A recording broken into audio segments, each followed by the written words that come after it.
Hi everyone. आज हम continue करेंगे अपनी पॉलिटी की घटना चक्र की सीरीज। तो आज जो हम टॉपिक करेंगे वो है preamble. Okay, most important topic है। यू विल सी के बहुत सारे पेपर्स में इसके क्वेश्चंस आए हैं, तो बहुत ध्यान से ये टॉपिक हमें कवर करना है। Okay, so let's get started.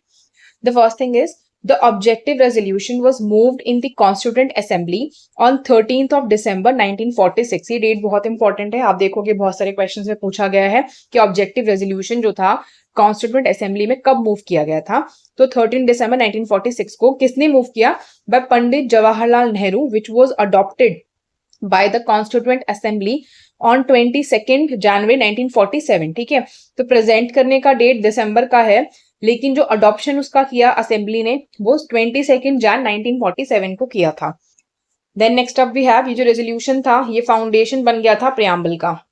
Words जैसे कि सोशलिस्ट, सेक्युलर, इंटेग्रिटी ये इनकॉर्पोरेट करे गए थे प्रियम्बल में 42nd कॉन्स्टिट्यूशनल अमेंडमेंट एक्ट के द्वारा, जो कि 1976 में हुआ था। तो आपको ये तीनों वर्ड्स भी पूछेगा, तो यू शुड नो कौन से अमेंडमेंट से आया, 42nd amendment act. Then next है, प्रियम्बल डिक्लेयर करता है इंडिया को कि इंडिया एक sovereign, socialist, secular, democratic and republican nation है। It secures to all its citizens justice of three types. ठीक है, तीन तरीके की जस्टिस आपके प्रियम्बल में मेंशन्ड है, social justice, economic justice and political justice. ठीक है, ये भी इंपॉर्टेंट है। अगर वहां पे लिखा होगा किस टाइप की जस्टिस नहीं है, तो आपको पता होना चाहिए सोशल, इकोनॉमिक, पॉलिटिकल, इसके अलावा कोई नहीं है। ठीक है, it's very helpful in legal interpretation of the Indian constitution. In words of sir Alladi Krishna Swami Iyer, ठीक है, इन्होंने कहा था कि preamble to our constitution expresses what we had thought और ड्रीम्ड सो लॉन्ग। ठीक है, इन्होंने कहा कि जो प्रियम्बल हम अपनी कॉन्स्टिट्यूशन में डाल रहे हैं ना, ये उस चीज को एक्सप्रेस करता है कि क्या हमने अभी तक सोचा था या क्या हमारा ड्रीम था। सुप्रीम कोर्ट एक्सेप्ट करता है इसको as a part of the constitution in the case of Nanda Bharati case 1973। तो अगर आपसे पूछा जाएगा कौन से केस में इसको पार्ट कंसीडर करा गया था कॉन्स्टिट्यूशन का, तो इस केस में, ठीक है, 1973 का केस है। Before this in the Berubari case 1960 preamble was not considered as a part of the constitution. जब बेरोबारी का केस हुआ तो कहा गया था कि प्रियम्बल कॉन्स्टिट्यूशन का पार्ट नहीं है। Then Golaknath versus state of Punjab का केस था, उसमें बोला गया था preamble was considered as the core soul of the constitution. फिर Bombay versus union of India का जो केस हुआ, उसमें सुप्रीम कोर्ट ने एक कॉन्सेप्शन दिया कि प्रियम्बल पार्ट है कॉन्स्टिट्यूशन का। ठीक है, ऐसे स्पेसिफिक केस लॉस से तो आंसर नहीं आएगा, बट आपको ये जरूर पता होना चाहिए। ठीक है, केस नंदा भारती केस से इसको पार्ट एक्सेप्ट करा गया था। ये नॉन जस्टिशिएबल का नेचर का होता है, मतलब कि आप इसको कोर्ट में ले जाके एनफोर्स नहीं करा सकते। ठीक है, आप ये नहीं कह सकते कि हमें जो प्रियम्बल में लिखा गया है वो एनफोर्स करके दो। It talks about the freedom of faith, belief, worship, expression and thought. ये इंश्योर करता है कि जो डिग्निटी एंड इक्वल अपॉर्चुनिटीज हैं वो सबको मिले। It is called as the soul of the constitution. ठीक है, ये लाइन भी इंपॉर्टेंट है, आपको तीन चार चीजें वहां पे लिख के दी गई होंगी, बताया जाएगा कि सोल ऑफ द कॉन्स्टिट्यूशन किसको कहते हैं, तो प्रियम्बल को कहते हैं। Doctor B R Ambedkar called the right to constitutional remedies, जो कि आर्टिकल 32 में है, as heart and soul of the constitution. ठीक है, this is also important. Heart and soul पूछेगा 32 का आर्टिकल बताओगे, लेकिन सिर्फ सोल पूछेगा तो प्रियम्बल को बताओगे। देन के एम मुंशी ने कहा था कि एक पॉलिटिकल हॉरोस्कोप है ये। सुभाष कश्यप ने कहा कि अगर कॉन्स्टिट्यूशन, ठीक है, if the constitution is body then preamble is soul. अगर कॉन्स्टिट्यूशन बिल्डिंग है देन प्रियम्बल फाउंडेशन स्टोन है। डॉक्टर बी आर अम्बेडकर ने कहा था constitution is a pious paper. Okay, अब क्वेश्चंस देखते हैं। इस फॉलोइंग कोटेशन में आपको ये पूरा, इन्होंने देखो यहां से यहां तक पूरा प्रियम्बल लिख दिया है। ठीक है, यहाँ पे इन्होंने बोला है कि in our constituent assembly this X do hereby adopt, enact and give to ourselves this constitution. ये एक्स किस चीज के लिए स्टैंड करता है? ठीक है, I will read the question for you. We the people of India having solemnly resolved to constitute India into a sovereign, socialist, secular, democratic republic, and to secure to all its citizens justice, which is social, economic, and political, liberty of thought, expression, belief, faith, and worship, equality of status and of opportunity, and to promote among them all fraternity, जो कि assure करता है dignity of the individual and unity and integrity of the nation। अब यहाँ पे last में line लिखिए कि हमारे कॉन्स्टिट्यूएंट असेंबली में ये जो एक्स है ये अडॉप्ट करता है, इनैक्ट करता है, हाँ, give to ourselves this constitution. X इस चीज के लिए स्टैंड करता है। बोले 26th day of Jan 1950, 26th day of November 1949, 26th day of Jan 1949 and none of the above. देखो यहाँ पे जो डेट दी गई है ना, वो वाली डेट थी जिस दिन कॉन्स्टिट्यूशन एक्चुअली आपका बन चुका था, ठीक है। जो हमने इनैक्टमेंट करा है ना, मतलब जिस तरीके से आपने लागू किया था कॉन्स्टिट्यूशन को, कमेंसमेंट ऑफ कॉन्स्टिट्यूशन जो था वो आपने 26 ऑफ जैन 1950 को करा था, ठीक है। इसका रीजन है, मॉडर्न हिस्ट्री में आप पढ़ते हो, अगर आपको रीजन पता है तो मुझे कमेंट सेक्शन में बताना। इसकी डेट जो एक्चुअल हुआ है 26 ऑफ नवंबर 1949, ठीक है। इस दिन आपने इसको क्या करा, अडॉप्ट करा है। अब क्वेश्चन का आंसर देखिए, the Indian constitution starts with the preamble which outlines the main objective of the constitution, ठीक है। इसमें क्या है, आपके प्रियम्बल से स्टार्ट होता है, इसमें मेन ऑब्जेक्टिव दिए कॉन्स्टिट्यूशन के। प्रियम्बल डिस्क्राइब करता है नेचर, ऑब्जेक्टिव्स एंड आइडियल्स हमारे इंडियन पॉलिटिकल सिस्टम के। इसमें डेट दी गई है जिसपे कॉन्स्टिट्यूशन अडॉप्ट करा गया था, ठीक है। तो adoption date is 26 of November 1949। Term X stand करता है अडॉप्शन डेट के लिए, तो ऑप्शन बी जो है करेक्ट आंसर है। नेक्स्ट क्वेश्चन देखिए, What was the exact constitutional status of the Indian Republic on 26th of Jan 1950 when the Constitution came into force? ठीक है, आप जब 26 जैन 1950 में आपने कॉन्स्टिट्यूशन बनाया था, तो एग्जैक्ट कॉन्स्टिट्यूशनल स्टेटस क्या था? Democratic republic, sovereign democratic republic, then next we have sovereign secular democratic republic या sovereign socialist secular democratic republic. So अभी हमने देखा कि 1976 का जो हमारा 42nd अमेंडमेंट एक्ट था, उसने 3 शब्दों को ऐड किया था कॉन्स्टिट्यूशन में, ठीक है।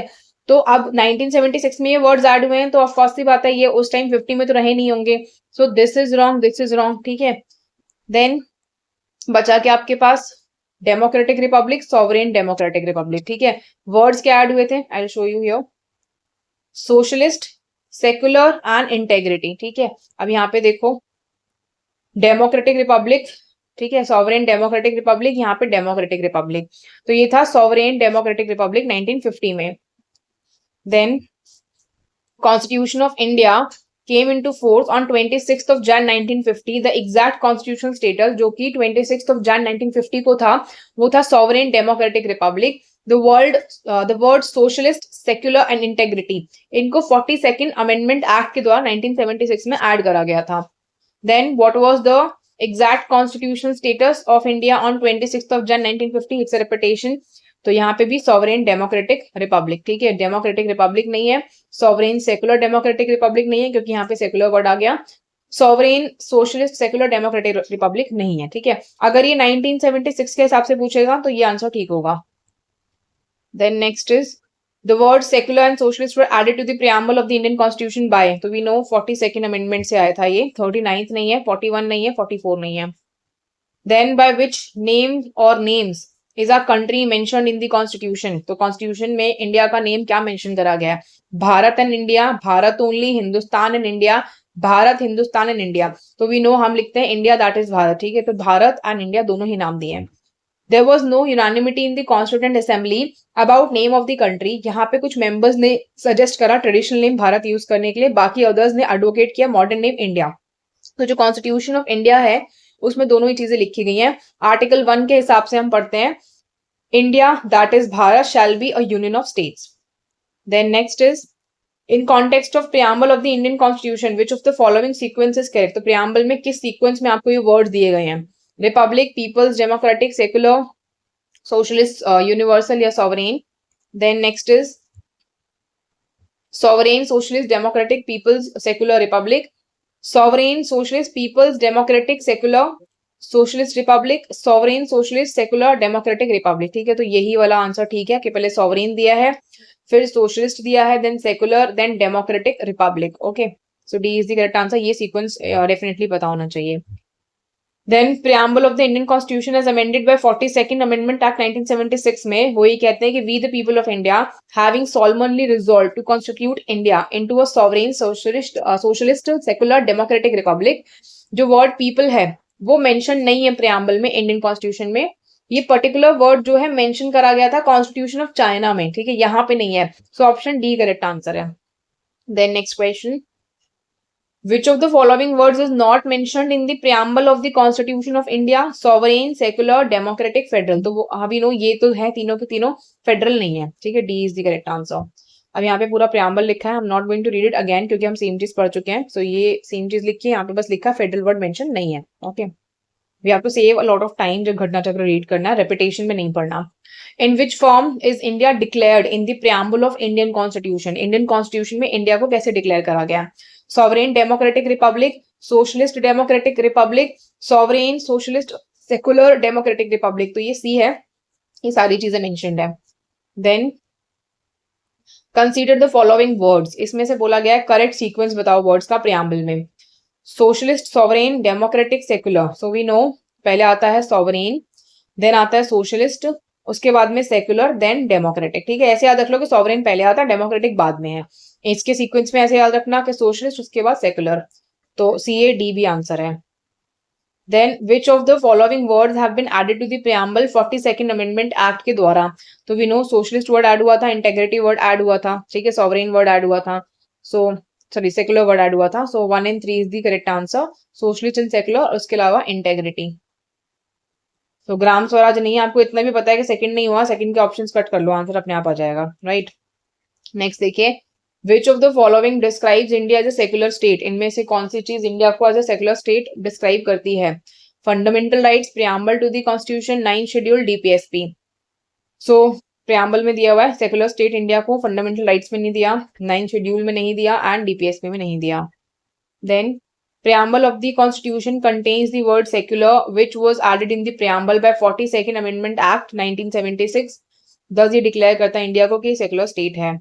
Next question we have, which one of the following words was not included in the preamble of the Indian Constitution 1975 में?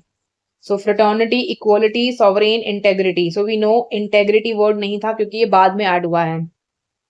वर्ड इंटेग्रिटी कॉन्स्टिट्यूशन में नहीं था जब कमेंसमेंट हुआ 1976 में, 42nd अमेंडमेंट एक्ट के द्वारा इसको ऐड करा गया था। Then consider the following statements in regards to the preamble of the constitution and correct one जो है इसमें आपको सिलेक्ट करके बताना है। So the first thing is the objective resolution by Jawaharlal Nehru finally became preamble.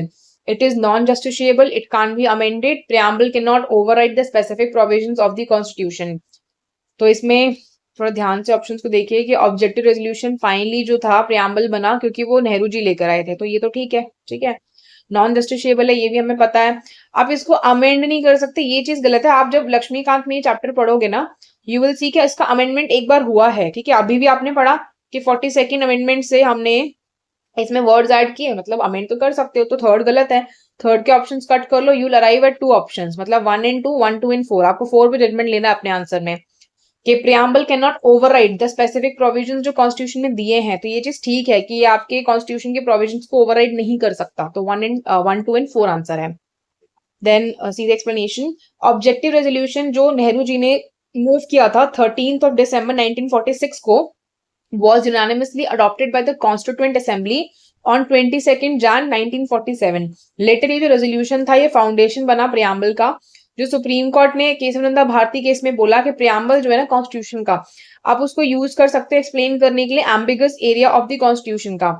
Amendment to the preamble is possible and by 42nd constitutional amendment the word socialist, secular, integrity add करे गए थे। ये नॉन जस्टिसिएबल है, मतलब कि इसके provisions आप किसी कोर्ट ऑफ लॉ में जाके एनफोर्स नहीं कर सकते हो। It can not override the provisions of the constitution, thus in the above statement only 1, 2 and 4 जो है करेक्ट है। फिर देखिए, preamble of the constitution was amended bye 17th, 42nd, 24th या 44th अमेंडमेंट। तो ये 42nd अमेंडमेंट से जो है अमेंड करा गया था। नेक्स्ट देखिए, 1976 में preamble to the constitution was modified by 42nd amendment. Characterization of India as sovereign democratic republic change करता है to sovereign socialist secular democratic republic. जो टर्म है यूनिटी ऑफ द नेशन, ये चेंज हो गया था तो unity and integrity of the nation. Next है, टर्म सोशलिस्ट किस जो है कॉन्स्टिट्यूशन अमेंडमेंट से ऐड हुआ था प्रियम्बल में? वी नो 42nd से हुआ था, 52nd नहीं है, 44th नहीं है, नन ऑफ द अबव नहीं है। Then next is, term socialist was brought into the preamble of Indian constitution by which amendment? तो ये रिपीट पे देखो 42nd अमेंडमेंट है अगेन, यहाँ पे दिया 32, 44, 42nd, 74, it is 42nd।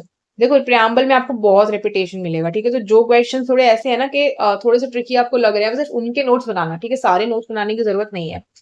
In the preamble of constitution Adopted on 26 November 1949. Which word or words was or were not present?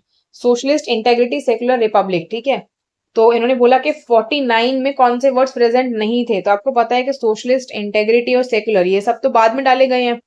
ठीक है, तो आंसर 1, 2 एंड 3 है। ठीक है, 1, 2 एंड 3 ये सब उस टाइम 49 में नहीं थे, रिपब्लिक था। अगर इतना भी पता ना कि रिपब्लिक था तो ये ऑप्शन ऐसे कट कर सकते हो। ठीक है, एलिमिनेट हो जाएगा। नेक्स्ट देखो, word socialist and secular were inserted into the preamble. कौन से अमेंडमेंट से? हमें पता है 44 है। ठीक है, 41 नहीं है, 43 नहीं है, 44 नहीं है। नेक्स्ट देखिए, the word secular was inserted in the preamble of the Indian constitution by, again you know, 42nd amendment. 25 नहीं है, 44 नहीं है, 52 नहीं है। Then goal of the constitution is to secure या एश्योर ऑल इट्स सिटीजंस। किस चीज के लिए हमने कॉन्स्टिट्यूशन का गोल रखा है, क्या सिक्योर करना चाहते हैं? जस्टिस जो कि सोशल इकोनॉमिक हो, लिबर्टी थॉट एंड एक्सप्रेशन का, equality of opportunity, dignity of the individual. ठीक है, आंसर है इसका D, all of the above. ठीक है, सारी ही चीजें जो है आप चाहते हो इसमें अचीव करना। देन नेक्स्ट, इसका एक्सप्लेनेशन देखिए। प्रियम्बल एम्बडी करता है basic philosophy and fundamental value जिस पे कॉन्स्टिट्यूशन बेस्ड है। The preamble is aimed to secure all its citizens, justice जो कि सोशल, इकोनॉमिक एंड पॉलिटिकल है, liberty of thought, expression, belief, faith and worship, equality of status and opportunity, fraternity assuring dignity of the individual and unity and integrity of the nation. Okay, next देखिए, how many type of justice, liberty, equality and fraternity in that order have been mentioned in the preamble of the constitution of India. मतलब justice कितने तरीके की है, liberty कितने तरीके की है, इक्वालिटी एंड फ्रेटर्निटी। अब देखो ऊपर के क्वेश्चन से आप आंसर इसका देखो बनाने का। जस्टिस कितने टाइप का दिया है, सोशल, इकोनॉमिक, पॉलिटिकल, मतलब 3 तरीके का जस्टिस है, देख लो यहाँ पे। लिबर्टी थॉट का, एक्सप्रेशन का, बिलीफ, फेथ एंड वर्शिप 5 तरीके का है। इक्वालिटी स्टेटस और अपॉर्चुनिटी 2 तरीके का है। Fraternity assuring dignity of the individual ये 1 तरीके का है। तो 3, 5, 2, 1। ठीक है, रटने की जरूरत नहीं है, मतलब अगर कॉन्सेप्चुअली भी जानते हो तो पता चल जाएगा answer. India is a republic means, India republic है, इसका मतलब क्या है? It is the people who are the final authority in all matters, या यहाँ पे कोई पार्लियामेंट्री सिस्टम नहीं होगा गवर्नमेंट का इंडिया में, या यहाँ पे कोई हेरिडिटरी रूलर्स नहीं होंगे इंडिया में। देखो ये चीज तो आपको पता है, ऑफकोर्स गलत है, ये भी गलत है। लोगों को थोड़ी हम अथॉरिटी दे देंगे, जाओ जो करना है करो। तो यहाँ पे क्या है, हेरिडिटरी रूलर्स नहीं होते हैं। हमारे यहाँ तो हम इलेक्शन का सिस्टम पढ़ते हैं ना, कोई किंग या क्वीन बन के तो रूल करता नहीं है। ठीक है, तो सी आंसर है। रिपब्लिक स्टेट्स जो होते हैं उसका मतलब होता है रिपब्लिकन, रिपब्लिक मीन्स स्टेट जिसमें supreme powers is held by the people and head of the state is elected bye the people. ठीक है, सुप्रीम पावर जो है ना वो हमने लोगों को दे दी है। ठीक है, पीपल हैव दैट, एंड यही क्या करेंगे, इलेक्ट करेंगे हेड ऑफ द स्टेट को। तो हेड ऑफ द स्टेट कहां से आएगा, पीपल के द्वारा आएगा। Then in case of India, head of the state is elected by indirect election, that is through elected representatives, hence India क्या है, एक रिपब्लिक है। नेक्स्ट देखिए, India has people's sovereignty because the preamble of the constitution begins with the words democratic India, republic of people, democracy of people, we the people of India. तो इन्होंने बोला है कि देखो इंडिया में पीपल सॉवरेनिटी है क्योंकि प्रियम्बल कौन से शब्दों से स्टार्ट होता है, हम पढ़ते हैं ना, we the people of India से स्टार्ट होता है। तो डी आंसर है। ठीक है, ऑब्वियस आंसर है बहुत ही। Preamble to the Constitution starts with the words "We the people of India." These words indicate the sovereignty of people or citizens of India. इसका मतलब है people of India जो है are not governed किसी external power से but directly constitutions के द्वारा governed होते हैं। ठीक है, आपकी constitution govern करती है उसको। Then where have the words "We the people of India" have been used in the Constitution of India? तो we know preamble of the Constitution में इन words को use करा है। DPSP नहीं है, fundamental right नहीं है, citizenship नहीं है। Next देखिए, all individuals are fully and equally human. This principle is known as universalism, socialism, holism या interactionism. तो ये universalism होता है कि आप fully equally जो है human है। ठीक है, आंसर देखिए, principle of all individuals are fully and equally human is known as universalism. According to this principle, every person is entitled to human rights without any discrimination among them. Then which among the following is the correct expression of the term secular in India? ठीक है, secular in India का correct expression क्या है? India has many religions. Indians have religious freedom. Following the religion, एक second. Following the religion depends upon the will of an individual. There is no religion. Of state in India, तो हमें पता है secular का मतलब है कि हमारे यहाँ कोई रिलीजन नहीं है स्टेट का इंडिया में, ठीक है। The Indian constitution embodies the positive concept of secularism, secularism India में इसका मतलब है ऑफिशियली कि यहाँ पे कोई रिलीजन नहीं है स्टेट का, यहाँ पे इक्वल ट्रीटमेंट है of all religion by the state, ठीक है। नेक्स्ट देखिए, which of the following words is not in the preamble to the constitution of India, socialist, sovereign, secular, public welfare, यहाँ पे आपको पता है पब्लिक वेलफेयर नहीं है। The word public welfare is not mentioned in a constitution, जो other 3 words है वो मेंशन्ड है, ठीक है, सोशलिस्ट, सेकुलर, सॉवरेन ये है। Then which of the following liberty is not embodied in the preamble to the constitution of India, thought, belief, expression या liberty, economic liberty, ठीक है, इकोनॉमिक लिबर्टी नहीं है, थॉट, बिलीफ एंड एक्सप्रेशन है, economic liberty नहीं दी गई है। देन नेक्स्ट देखिए, the preamble to the Constitution of India embodies the liberty of thought, expression, belief, faith, and worship, but does not include economic liberty. Which of the following reflect the most appropriate relationship between law and liberty? कि अगर ज्यादा laws हैं तो less liberty है, अगर कोई law नहीं है तो कोई लिबर्टी नहीं है, अगर यहाँ पे लिबर्टी है laws have to be made by the people. देखो ये तो ऑफकोर्स की बातें गलत है ना, लॉ मेकिंग पावर लोगों के पास कहाँ से आ गई। If laws are change to often liberty is in danger, ऐसा भी कुछ नहीं है, हम तो भाई देखते हैं ना अमेंडमेंट तो होते ही है हमारे, लॉज तो हम चेंज करते ही हैं, इसका मतलब ये थोड़ी कि लिबर्टी खतरे में आ जाएगी।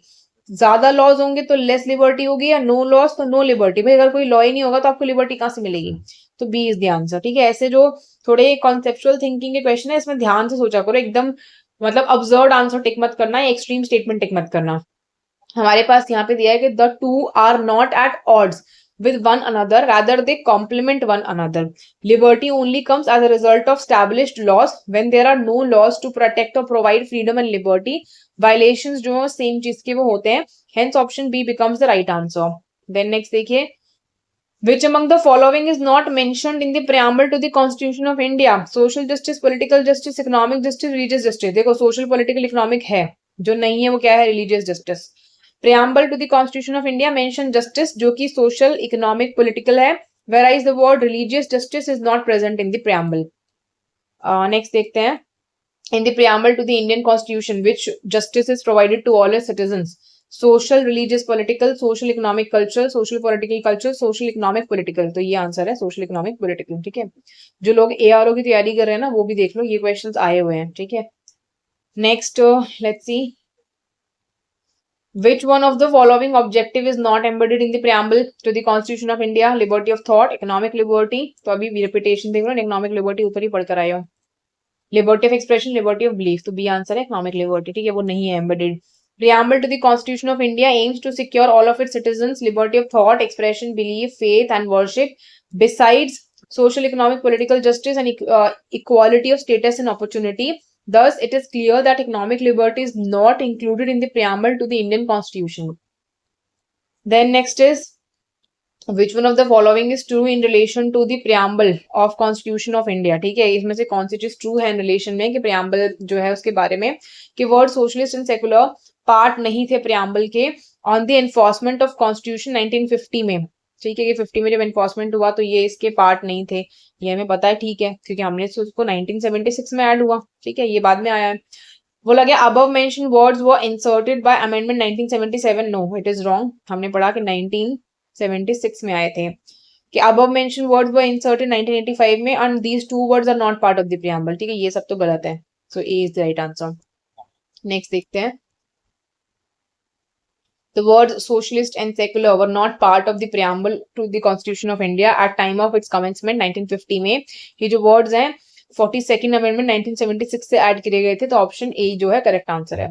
Which part of the Indian Constitution has been described as soul of the Constitution? तो हमें पता है preamble को soul of the Constitution बोला गया था, FR नहीं है, DPSP नहीं है, एंड ये नहीं है, राइट टू कॉन्स्टिट्यूशनल रेमेडीज नहीं है। ये अगर आर्टिकल 32 में heart and soul of the constitution बोला गया होता ना तो ये चीज ठीक होती, ठीक है। Then let's see the next one, इसका explanation देखते हैं।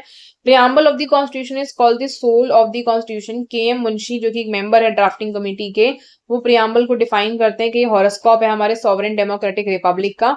सुभाष कश्यप हैज मेंशन्ड कि अगर कॉन्स्टिट्यूशन बॉडी है देन preamble जो है वो सोल है, अगर preamble फाउंडेशन है देन कॉन्स्टिट्यूशन स्ट्रक्चर या बिल्डिंग है जो उस पे खड़ा हुआ है. इट इज नोटेबल कि बी आर अम्बेडकर ने रिकॉग्नाइज किया था कि right to constitutional remedies which is article 32 ये हार्ट एंड सोल है कॉन्स्टिट्यूशन का. So if the question is asked with respect to doctor Ambedkar then in such option आपका D answer correct होगा. ठीक है, अब यहाँ पे देखो इन्होंने दिया था, चलिए इन्होंने नाम नहीं दिया था किसने बोला है. ठीक है, अगर नाम देंगे तो आप 32 बनोगे.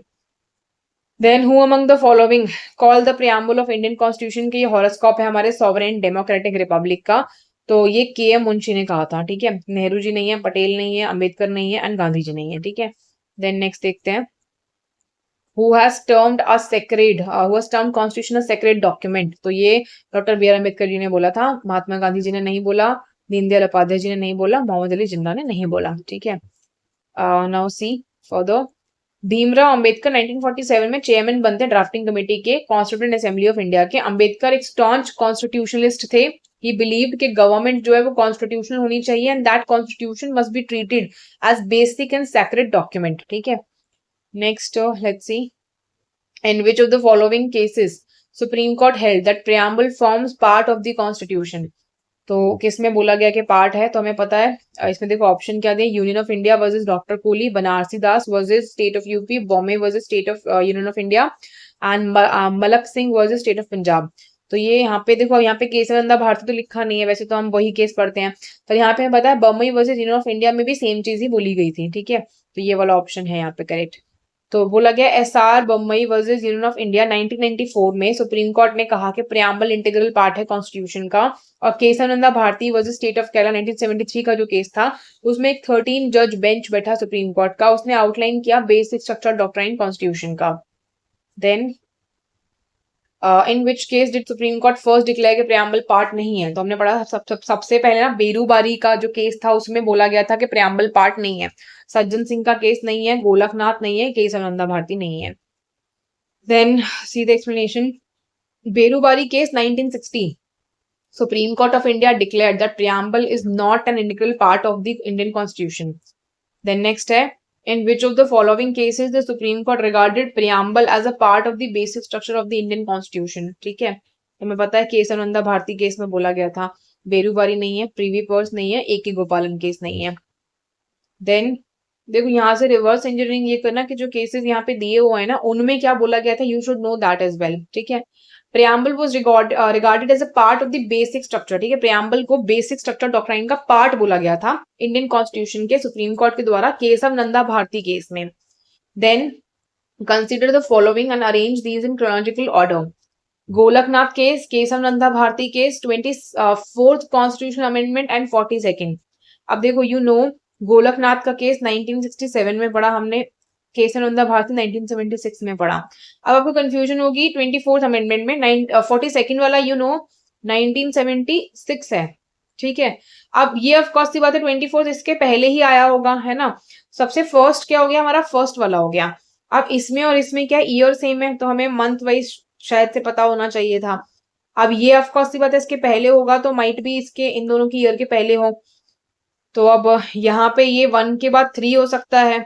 फिर कंफ्यूजन देखो 1 के बाद 3 वैसे तो एक ही ऑप्शन में दिया है, उसके बाद ऑफकोर्स की बात है फिर सेकंड और फोर्थ है. ठीक है, इस तरीके से लॉजिक लगाओ तो ये आंसर आ जाएगा. लेकिन अगर कंफ्यूजन आपको इस चीज में है कि इन दोनों में से पहले क्या आया या फिर गोलकनाथ का ईयर नहीं पता तो दिक्कत हो सकती है इस क्वेश्चन में. ठीक है, अगर गोलकनाथ मालूम है तो आंसर आ जाएगा. गोलकनाथ का केस 27 Feb 1967 को डिसाइड हुआ था. केशवनंदा भारती का केस डिसाइड हुआ था 1973 में. और जो कॉन्स्टिट्यूशन का 24th अमेंडमेंट एक्ट है वो 1971 में हुआ था और ये पास हुआ था 5th of November 1971 को. कॉन्स्टिट्यूशन का 42nd अमेंडमेंट एक्ट 1976 ये पास हुआ था 1976 में. ठीक है, ये नवंबर में है और हेंस ऑप्शन ए करेक्ट है. देन नेक्स्ट देखिए. Economic justice as one of the objective of the Indian constitution has been provided in. ठीक है, किसमें प्रोवाइड करा गया है. preamble and fundamental right, preamble and DPSP, fundamental right and DPSP या none of the above. So let's see the answer. Answer है B, मतलब कि आपका इकोनॉमिक जस्टिस आपको preamble में और DPSP में दिया हुआ है. See the explanation here. Preamble explicitly provide करता है इकोनॉमिक जस्टिस के लिए as an objective of the Indian constitution. जो पार्ट है डीपीएसपी का ऑन द अदर हैंड उसमें बहुत सारे आर्टिकल्स हैं जो प्रोवाइड करता है इकोनॉमिक जस्टिस के लिए. एग्जाम्पल आर्टिकल 38 क्लॉज 1 जो कि कहता है कि state shall strive to promote the welfare of the people by securing and protecting as effectively as it may a social order in which justice, social, economic and political shall inform all the institutions of the national life. ठीक है, तो ये इसमें लिखा गया है. Then next देखिए, ideals and objective outlined in the preamble of the Indian Constitution have been further elaborated in chapter on fundamental rights, DPSP, chapter on DPSP, fundamental rights and fundamental duties. ने बोला जो भी preamble में लिखा है ना उसको further elaborate कहाँ करा गया, तो हमें पता भाई DPSP में fundamental right, duty सब में सेम ही चीज लिखी गई है ना, तो ये सी है. ठीक है, मतलब सेम एज इन के preamble वाली चीजों को एनफोर्स करा गया ना यहाँ पे. नेक्स्ट है the main objective of the constitution is to secure justice जो कि सोशल, इकोनॉमिक, पॉलिटिकल हो, liberty of thought, expression, belief, faith, worship, equality of status, opportunity to all its citizens. Advancement of the people shall not be a barrier to the advancement of the nation. So the promotion है आपकी fraternity का is also aimed in the constitution. The ideals and objectives जो outline करे गए हैं preamble के द्वारा are included in the chapter जो कि फंडामेंटल राइट से रिलेटेड है, डीपीएसपी से रिलेटेड है एंड फंडामेंटल ड्यूटी से रिलेटेड है. Then mind of the maker of the constitution of India किस में रिफ्लेक्ट करा गया है, प्रियम्बल, एफआर, डीपीएसपी या फंडामेंटल ड्यूटी, तो वी नो प्रियम्बल में हुआ है. देन नेक्स्ट देखिए, objective of the Indian constitution is reflected in which of the following, fundamental right, preamble, next is DPSP या फिर पार्लियामेंट, तो we know it is preamble. अगला question देखिए, how many type of justice have been enshrined in the preamble to the constitution of India. Justice 3 तरीके का पढ़ा था आपने. ठीक है, इकोनॉमिक, सोशल, पॉलिटिकल. 2 नहीं है, 1 नहीं है एंड 4 नहीं है. ठीक है, यहाँ पे 3 टाइप का जस्टिस मेंशन्ड है preamble of the Indian constitution में. प्रियम्बल एम करता है इंश्योर करने के लिए justice which is social, economical and political. Then next is preamble given in the constitution is not enforceable in courts, is important and have utility, describes the aim of governance and helps to give a judicial meaning to our constitution. अब देखो इसमें ना asterisk बनाया उन्होंने, कुछ झोल है answer में इसकी वजह से एस्टेरिक बनाया. एक बार पढ़ते हैं आंसर को, then we get to know. यहाँ पे बोला गया सारे आंसर्स करेक्ट हैं. ठीक है, प्रियम्बल जो कॉन्स्टिट्यूशन में दिया है वो हमें पता है एनफोर्सेबल नहीं है कोर्ट ऑफ लॉ में. ये नोटेबल है कि प्रियम्बल अमेंडेबल है एंड ये एक बार अमेंड हुआ है 1976 में 42nd अमेंडमेंट के द्वारा. इन्होंने जो ऑप्शन दिया उसमें इन्होंने 1 2 2 एंड 3 1 2 3 2 3 एंड 4 दिया है. एनफोर्सेबल नहीं है, you know that. 1 is correct. Important है, यूटिलिटी, ये तो सिंपल चीज है. गवर्नेंस में हेल्प करेगा, ये भी ठीक है. जुडिशियल मीनिंग देगा, ये भी ठीक है. ठीक है, सारे पॉइंट्स ठीक है. यहाँ पे इन्होंने एस्टेरिक दे दिया बट आप यहाँ से आंसर याद कर लो कि सारे पॉइंट्स ठीक है.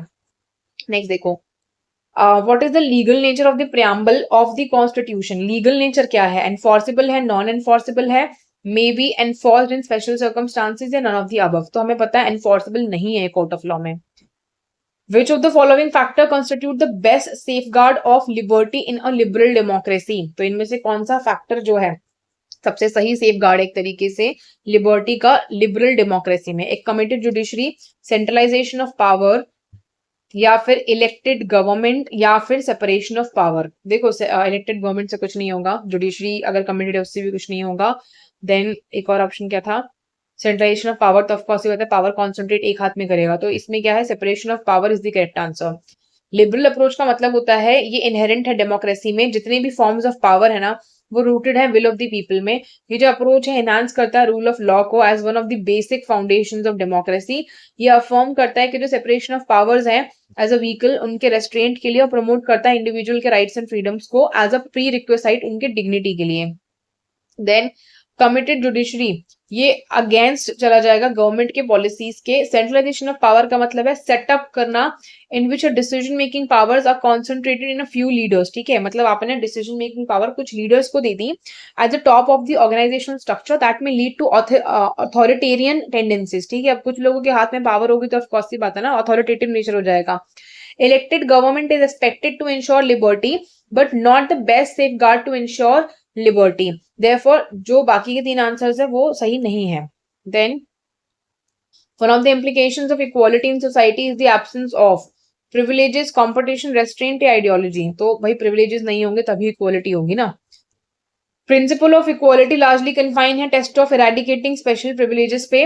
This was evident in the fact that calls for formal equality were first made in the hope of breaking down the hierarchy of ranks. देखो यहाँ पे सिंपल चीज बोली गई है कि हम ये चीज देखें कि फॉर्मल इक्वालिटी जो है वो इस होप से करी गई थी कि हायरार्की जो है ना रैंक की उसको खत्म किया जाएगा एंड ऑर्डर्स जो सर्वाइव करते आए हैं फ्यूडल टाइम से। प्रिविलेजेस जो एक क्लास को ग्रांट करे गए हैं, वन क्लास ऑफ पर्संस को, on ground of gender, colour, creed, religion, ये वाइडली रिगार्ड करे जाते हैं एज इरेशनल प्रेजुडाइसेस जो कि फॉल करता है contrary to principle of equality.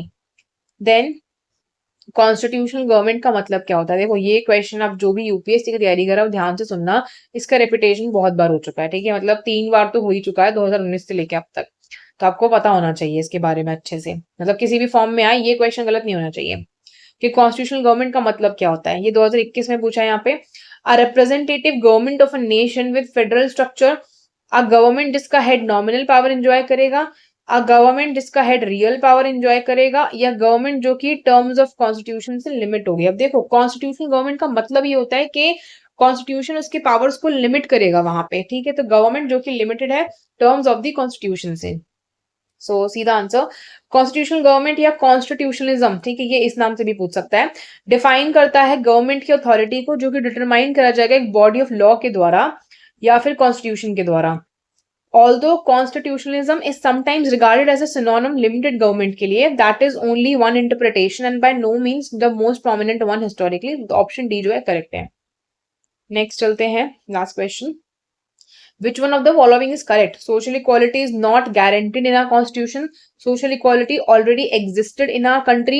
Social equality is guaranteed in our constitution या none of the above. अब देखो यहाँ पे बोला गया है कि इनमें से कौन सी चीज करेक्ट है, तो हमें पता है सोशल इक्वालिटी हमारी जो कॉन्स्टिट्यूशन है उसमें गारंटेड है, ठीक है, पहले में नॉट बोला, ऑलरेडी बोला है, फिर गारंटेड बोला है, तो सी इज द करेक्ट आंसर। देखो ये सारे क्वेश्चन प्रियम्बल की कंप्लीट हो गए हैं। प्रियम्बल को अब जब नेक्स्ट टाइम लक्ष्मीकांत से पढ़ो तो इन चीजों को ध्यान में रखते हुए पढ़ना कि फैक्चुअल पार्ट भी इसका आपको आना चाहिए, कॉन्सेप्चुअल पार्ट भी आना चाहिए, कि इंटरप्रिटेशन भी पूछ सकता है आपसे, केस लॉज भी पूछ सकता है, फैक्चुअल पार्ट में आपकी डेट्स क्या क्या चीजें मेंशन्ड है ये सब भी आपसे पूछेगा, ठीक है, तो इंपॉर्टेंट टॉपिक है, रिवाइज करना अच्छे से, नोट्स बना लेना उन टॉपिक्स के, मतलब उस क्वेश्चन के जो आपको थोड़ा सा एक बार याद करने में दिक्कत हो रही है कि आप उसको मल्टीपल टाइम्स रिवाइज कर सको, ठीक है। Thanks for watching.